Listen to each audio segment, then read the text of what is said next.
Lassen Volcanic National Park is a wild place. It's a land of bubbling mudpots, steaming fumaroles, and jagged peaks, and towering over it all is the mighty Lassen Peak. This is no ordinary mountain. It is the largest plug-dome volcano in the world. It last erupted just over a century ago, and you can feel that raw power simmering just beneath the surface. Standing at its base, looking up at its scarred and imposing face, you know that climbing it is a serious undertaking. It's a challenge that calls to the adventurer in you, a test of will against the raw, untamed spirit of the earth.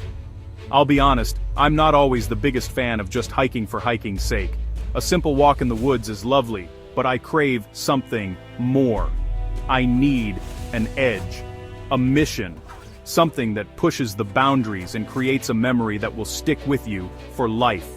The idea of a standard, crowded, midday hike up a popular trail just doesn't ignite that fire in me.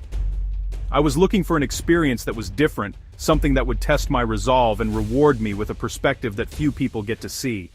That's what adventure is all about, finding the extraordinary in the ordinary. That's when the idea struck a sunrise climb. The thought of it sent a jolt of both excitement and pure terror through me. Climbing a 10,457-foot volcano is tough enough, but doing it in the dark, that adds a whole new level of challenge. My mind raced with all the things that could go wrong. A twisted ankle on a loose rock, getting disoriented, the biting cold of the high altitude. But the image of watching the sun rise from the summit, of being on top of the world as it wakes up, was too powerful to ignore. The fear was real, but the pull of the adventure was stronger. The night before the climb, sleep was a distant dream. I was a bundle of nerves, my stomach doing flips as I double-checked my gear, head torch with extra batteries, layers of warm clothing, water, and of course, some high-energy snacks. The alarm was set for an ungodly hour. The plan was simple, but daunting. Wake up in the dead of night, drive the winding mountain road to the trailhead, and start the ascent while the rest of the world was still sound asleep. This wasn't just a hike, it was a mission. And as I finally drifted off, I knew that whatever happened, it was going to be an unforgettable journey. The 2 a.m. alarm felt like a punch to the gut. Every part of my body screamed to stay in the warm comfort of my sleeping bag, but the mountain was calling. After a quick fumbled process of getting dressed and grabbing my pack, I was in the car. The drive to the trailhead was an eerie experience in itself. The narrow park road twisted and turned, my headlights cutting a lonely path through the immense darkness of the forest. The world was completely still, save for the hum of my engine. It felt like I was the only person awake on the entire planet, heading towards an ancient giant that slumbered in the night. Stepping out of the car at the trailhead, the cold hit me instantly. The air was thin and crisp, and the silence was absolute. I strapped on my head torch, its beam cutting a small, familiar circle in the overwhelming blackness.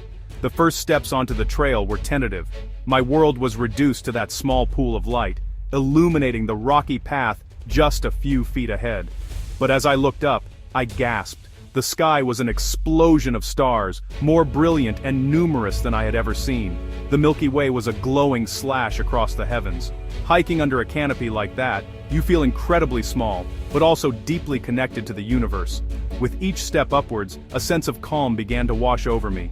The anxiety that had been churning in my stomach started to fade, replaced by a quiet determination.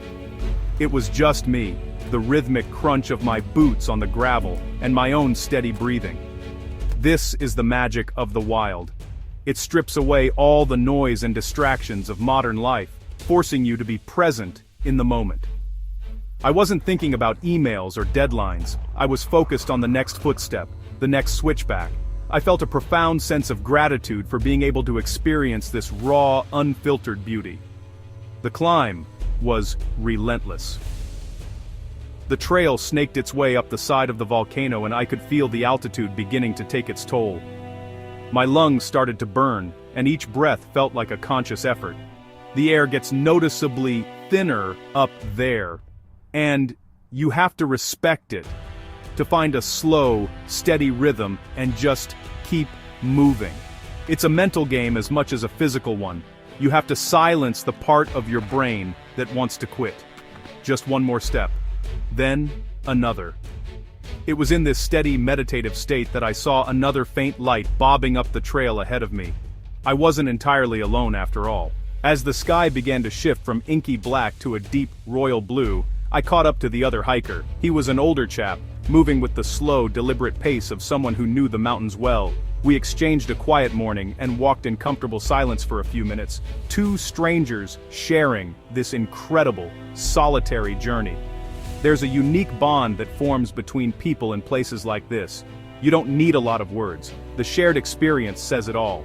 We were both there for the same reason, to witness something spectacular. We wished each other well as he stopped for a rest, and I pushed on towards the summit. The final push to the peak was a true test. The switchbacks became steeper, the scree looser underfoot. But now the world was beginning to reveal itself. The first hints of orange and pink were painting the eastern horizon, outlining the distant peaks of the Sierra Nevada.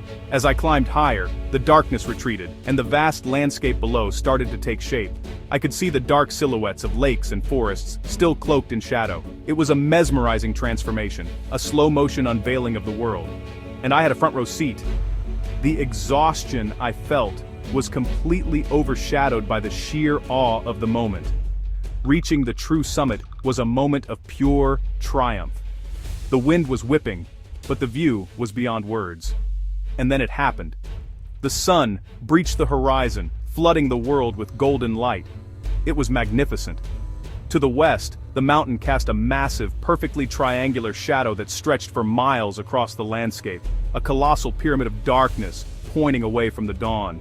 It was a humbling sight, but amidst the beauty, a hazy layer lingered on the horizon, smoke from distant wildfires, a stark and sobering reminder of our changing climate and the fragility of these wild places. After soaking it all in, I did something a bit ridiculous. I pulled out my phone. For the first time in days, I had a sliver of mobile service. While other hikers might be calling loved ones, I had a different mission. A new album from a favorite band had just dropped, and I couldn't resist. So there I was, sitting on top of a volcano at 10,457 feet, listening to brand new music as the sun rose over California.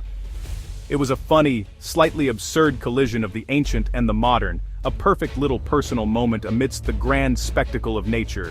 The feeling of accomplishment at the summit is hard to beat. You've pushed through the pain, conquered the fear, and earned the view. As the sun climbed higher, more hikers began to arrive, their faces a mixture of exhaustion and elation. There were smiles, high fives, and a shared sense of camaraderie.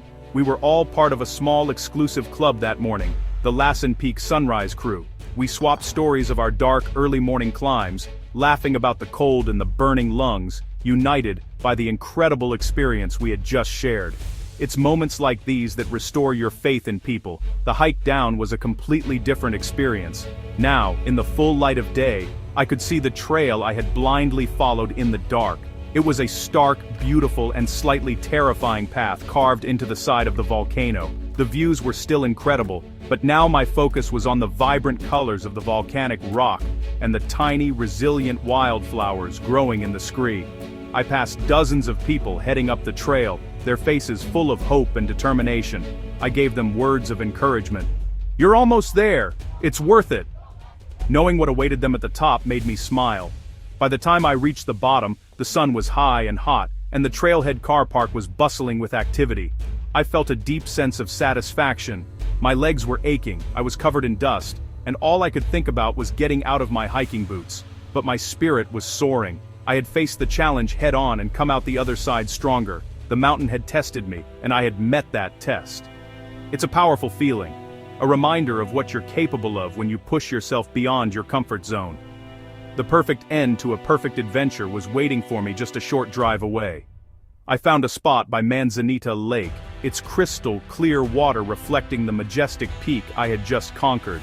Peeling off my boots and socks and plunging my tired, aching feet into the icy water was pure bliss. It was the ultimate reward. As I sat there, cooling off and watching other families enjoy the park, I felt a deep sense of peace and gratitude. The sunrise climb of Lassen Peak was more than just a hike. It was a journey into myself, and a memory that will fuel my spirit for a long, long time.